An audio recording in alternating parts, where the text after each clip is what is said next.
Hello, ഒരിക്കൽ കൂടി Gracy ഫാമിലേക്ക് സ്വാഗതം ചെയ്യുന്നു. ഇന്നത്തെ വീഡിയോ ഞങ്ങൾ ഏകദേശം ഒരു 3.5 മാസത്തിന് മുമ്പ് നട്ട ഡ്രാഗൺ ഫ്രൂട്ടാണ്. അതിൻ്റെ തൈയാണ്. അത് നന്നായിട്ട് വളർന്ന് കയറിയിട്ട് അല്പം നല്ല തൈയാണ് നട്ടത്. ഇപ്രാവശ്യം തന്നെ അത് നമുക്ക് കായ്ഫലം തരും. നിങ്ങൾ ഈ വീഡിയോ ആദ്യമായിട്ടാണ് കാണുന്നതെങ്കിൽ ലൈക്കും ഷെയറും സബ്സ്ക്രൈബ് ചെയ്യണം.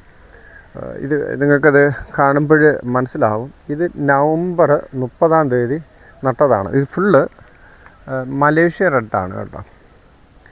മലേഷ്യ റെഡാണ്. നമുക്ക് അത്യാവശ്യം നല്ല ഫലം തരുന്നത്, നല്ല കായുടെ വലിപ്പമുള്ളത്.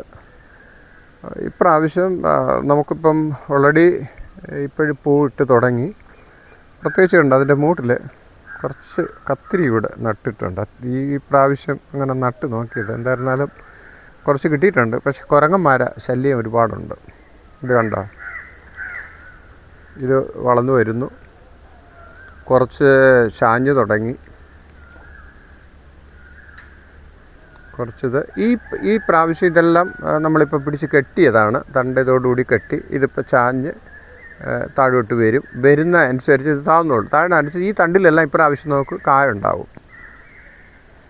കണ്ടോ, അത്യാവശ്യം നല്ല വളർച്ചയാണ്. നമ്മൾ ഈ പച്ച ചാണകമാണ് ഇതിന് കലക്കി ഒഴിക്കുന്നത്. അപ്പം അതിൻ്റെ വ്യത്യാസം എന്താണെന്ന് പറഞ്ഞാൽ ഈ തണ്ടിന് നല്ല കനമാണ് കേട്ടോ. ഈ തണ്ടിന് നല്ല കനം.